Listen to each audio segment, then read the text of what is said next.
ओम शांति। प्रातः मुरली ओम शांति बाप दादा 28/8/2024।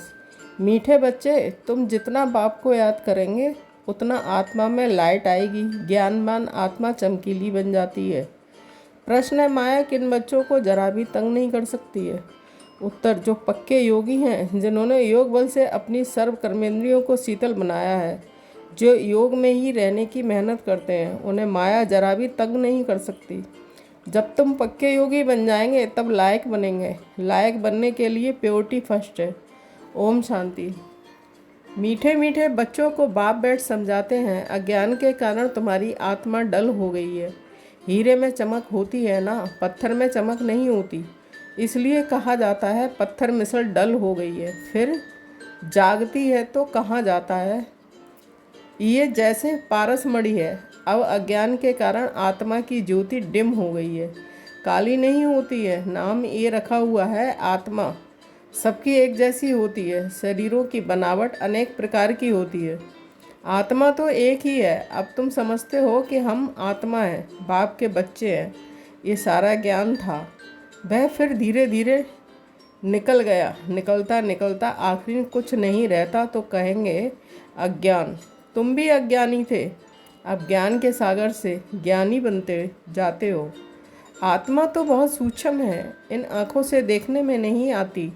बाप आकर समझाते हैं, बच्चों को नॉलेजफुल बनाते हैं, तब सुजाग होते हो। घर घर में सोजरा हो जाता है, अभी घर घर में अंधेरा है, अर्थात आत्मा डिम हो गई है। अब बाप कहते हैं मुझे याद करो तो लाइट आ जाएगी, फिर तुम ज्ञानवान बन जाएंगे। बाप किसकी गिलानी नहीं करते हैं, ये तो ड्रामा का राज समझाते हैं। बच्चों को कहा है ना कि ये तो सब मूढ़मती हो गए हैं। कौन कहते हैं? बाप।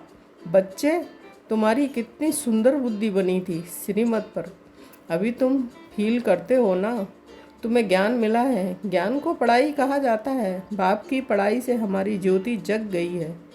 इनको ही सच्ची सच्ची दीपावली कहा जाता है। छोटेपन में मिट्टी के दीपक में तेल डाल ज्योति जगाते थे, वह तो रस्म चलती रहती है, उनसे कोई दीपावली नहीं होती है। ये तो आत्मा जो अंदर है वह डिम हो गई है, उनकी ज्योति आकर बाप जगाते हैं। बच्चों को आकर नॉलेज देते हैं, पढ़ाते हैं। स्कूल में टीचर पढ़ाते हैं ना, वह है हद की नॉलेज, यह है बेहद की नॉलेज। कोई साधु संत भी पढ़ाते हैं क्या? रचयिता और रचना के आदि मध्य अंत की नॉलेज कब सुनी? कभी कोई ने आकर पढ़ाई? जाकर देखो कहाँ ये नॉलेज पढ़ाते हैं। सिर्फ एक बाप ही पढ़ाते हैं, तो उनके पास पढ़ना चाहिए। बाप अनायास ही आ जाते हैं, ढंडोरा थोड़ा ही पीटते हैं कि मैं आ रहा हूँ। अनायास ही आकर प्रवेश करते हैं, वह आवाज़ तो कर ही नहीं सकते। जब तक उनको आर्गन्स ना मिले, आत्मा भी आर्गन्स बिगर आवाज़ नहीं कर सकती। शरीर में जब आई है तब आवाज़ करती है। तुम समझाओ तो कोई मानेंगे नहीं। बच्चों को जब ये नॉलेज दी जाती है तब समझते हैं कि ये नॉलेज एक बाप के सिवाय कोई दे ना सके। विनाश का साक्षात्कार भी कोई चाहते थोड़ा ही है, ये बाप ही आकर कराते हैं। ड्रामा के अनुसार पुरानी दुनिया अब ख़त्म होनी है, नई दुनिया स्थापन हो रही है। जिनको बाप से नॉलेज लेनी है वह आते रहते हैं। कितनों को ज्ञान दिया होगा, अनगिनत गांव गांव में कितने ढेर आते हैं। ये आत्माओं और परमात्मा का मेला एक ही बार लगता है, संगम युग पर ही आते हैं। बाप आकर नई दुनिया स्थापन करते हैं। जिनकी ज्योति जगाते हैं वह फिर आकर औरों की ज्योति जगाते हैं। अभी तुम सबको वापस जाना है, इसमें बुद्धि से काम लेना होता है। भक्ति मार्ग में तो है अंधेरा, ज्ञान देने वाला तो एक बाप चाहिए, वह आते ही हैं संगम पर। पुरानी दुनिया में ज्ञान मिल ना सके, मनुष्यों के ख्याल में है अभी तो 40,000 वर्ष पड़े हैं, बिल्कुल ही घोर अंधेरे में है। समझते हैं कि 40,000 वर्ष बाद भगवान आएगा, जरूर आकर ज्ञान दे सद्गति करेंगे। तो गोवा अज्ञान है ना, इनको अज्ञान अंधेरा कहा जाता है। अज्ञान वालों को ज्ञान चाहिए, भक्ति को ज्ञान नहीं कहा जाता है। आत्मा में ज्ञान है नहीं, परंतु डल बुद्धि होने के कारण समझते हैं भक्ति ही ज्ञान है। एक तरफ कहते हैं ज्ञान सूर्य के आने से सोजरा होगा, परंतु समझते कुछ नहीं है। गाते हैं ज्ञान सूर्य प्रगटा, किसके लिए कहते हैं ज्ञान सूर्य, कब आया ये कोई नहीं जानते। पंडित आदि होगा तो कहेगा, जब कलयुग पूरा होगा तब सोच रहा होगा। यह सब बातें बाप आकर समझाते हैं। बच्चे नंबरवार समझते हैं, टीचर बच्चों को पढ़ाते हैं। एक रस तो बच्चे नहीं पढ़ेंगे, पढ़ाई में एक रस मार्क्स कभी होती नहीं है। तुम जानते हो कि बेहद का बाप आया हुआ है। अब पुरानी दुनिया का विनाश भी सामने खड़ा है। अभी ही बाप से ज्ञान लेना है और योग भी सीखना है। याद से ही विक्रम विनाश होंगे। बाप कहते हैं, इस संगन पर ही आकर इस शरीर का लोन लेता हूँ, अर्थात प्रकृति का आधार लेता हूँ। गीता में भी ये अक्षर है और कोई शास्त्र का नाम बाबा नहीं लेते हैं। एक ही गीता है, ये है ही राजयोग की पढ़ाई। नाम रख दिया है गीता। इसमें पहले पहले लिखा है भगवान उवाच। अब भगवान किसको कहा जाता है? भगवान तो है निराकार, उनको अपना शरीर तो है नहीं। वह है निराकारी दुनिया, जहाँ आत्माएं रहती हैं। सूक्ष्म वतन को दुनिया नहीं कहा जाता है, यह है स्थूल साकार दुनिया। वह है आत्माओं की दुनिया। खेल सारा यहाँ चलता है। निराकारी दुनिया में आत्माएं कितनी छोटी छोटी हैं, फिर पाठ बजाने आती हैं। ये ख्यालात तुम बच्चों की ही बुद्धि में बिठाए जाते हैं। इसको ही ज्ञान कहा जाता है। वेद शास्त्र को कहा जाता है भक्ति, ज्ञान नहीं। तुम्हारी साधु सन्यासियों से इतनी भेंट नहीं हुई है। बाबा का तो बहुत संग रहा है, बहुत गुरु किए हैं। पूछा जाता है, आपने सन्यास क्यों किया, घर बार क्यों छोड़ा? कहते थे बेकार से बुद्धि भ्रष्ट हो जाती है, इसलिए घर बार छोड़ा। अच्छा, जंगल में जाकर रहते हो, फिर घर बार की याद आती होगी। बोला हाँ, बाबा को तो देखा हुआ है। एक सन्यासी तो फिर वापस घर भी गया था।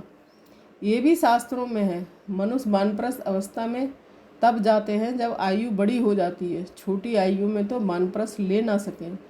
कुंभ के मेले में बहुत छोटे छोटे नागे लोग आते हैं, दवाई खिलाते हैं, जिससे कर्मेंद्रियाँ ठंडी पड़ जाती हैं। तुम्हारी तो है योग बल से कर्मेंद्रियों को बस में करना। योग बल से बस होते होते आखिरी ठंडी हो ही जाएंगी। कई कहते हैं बाबा माया बहुत तंग करती है। वहाँ तो ऐसी बातें होती नहीं है। कर्मेंद्रियाँ बस तब होंगी जब योग में तुम पक्के होंगे। कर्मेंद्रियाँ शांत हो जाएंगी, इसमें बड़ी मेहनत है।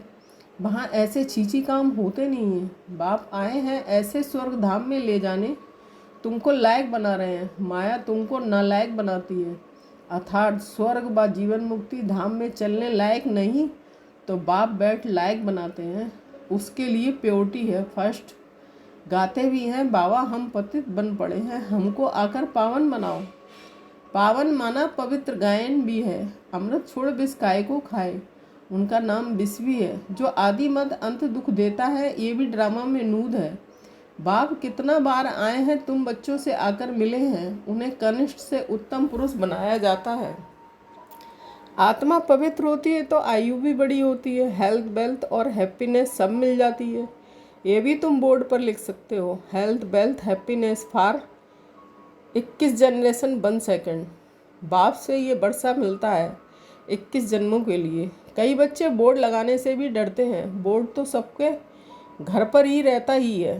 तुम सर्जन के बच्चे हो ना, तुमको हेल्थ वेल्थ हैप्पीनेस सब मिलती है, तो तुम फिर औरों को दे सकते हो तो क्यों नहीं बोर्ड पर लिख देते हो। तो मनुष्य आकर समझे कि भारत में आज से 5000 वर्ष पहले हेल्थ वेल्थ थी, पवित्रता भी थी।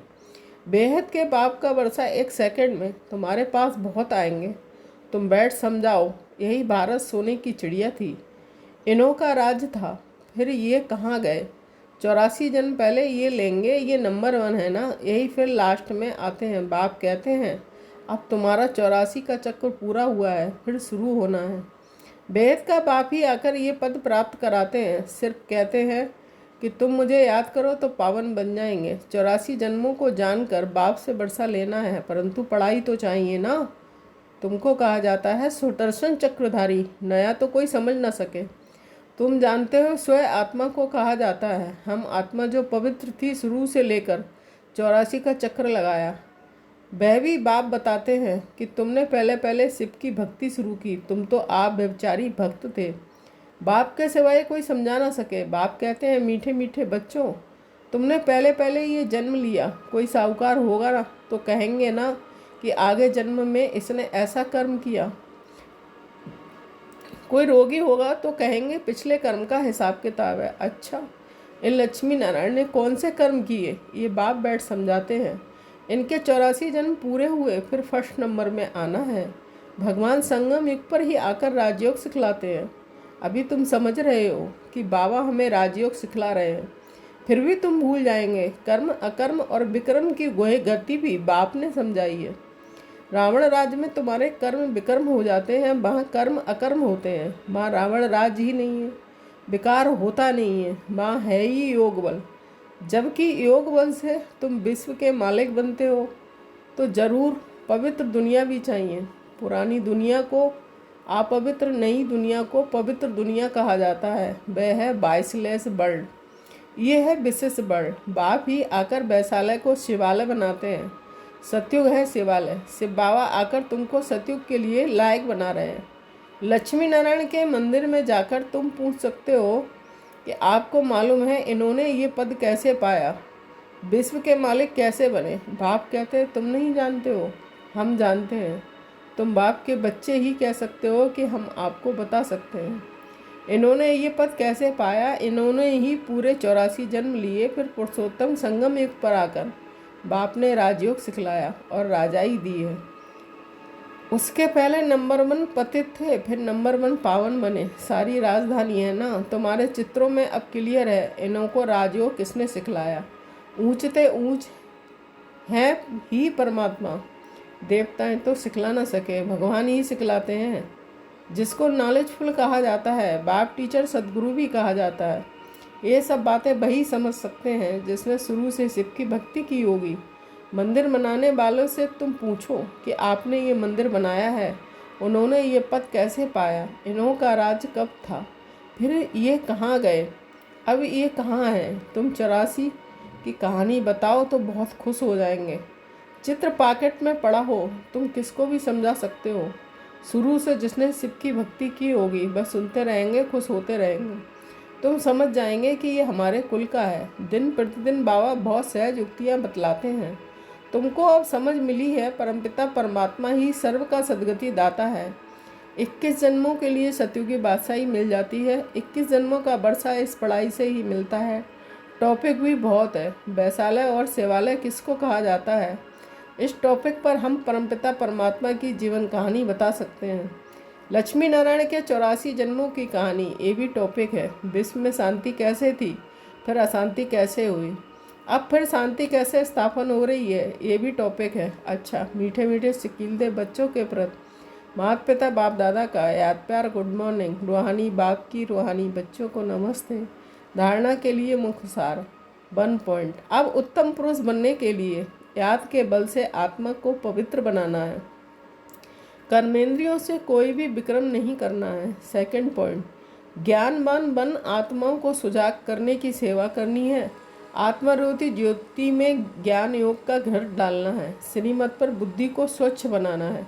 वरदान, पॉइंट स्वरूप में स्थित हो, मन बुद्धि को नेगेटिव के प्रभाव से सेफ रखने वाले विशेष आत्मा भव। स्पष्टीकरण, जैसे कोई सीजन होती है तो सीजन से बचने के लिए उसी प्रमाण अटेंशन रखा जाता है। बारिश आएगी तो छाते, रेनकोट आदि का अटेंशन रखेंगे। सर्दी आएगी तो गर्म कपड़े रखेंगे। ऐसा वर्तमान समय मन बुद्धि में नेगेटिव भाव और भावना पैदा करने का विशेष कार्य माया कर रही है। इसलिए विशेष सेफ्टी के साधन अपनाओ। इसका सहज साधन है ये पॉइंट स्वरूप में स्थित होना। आश्चर्य और क्वेश्चन मार्क के बजाय बिंदु लगाना, अर्थात विशेष आत्मा बनना। स्लोगन, आज्ञाकारी वह है जो हर संकल्प, बोल और कर्म में जी हजूर करता रहे। ओम शांति।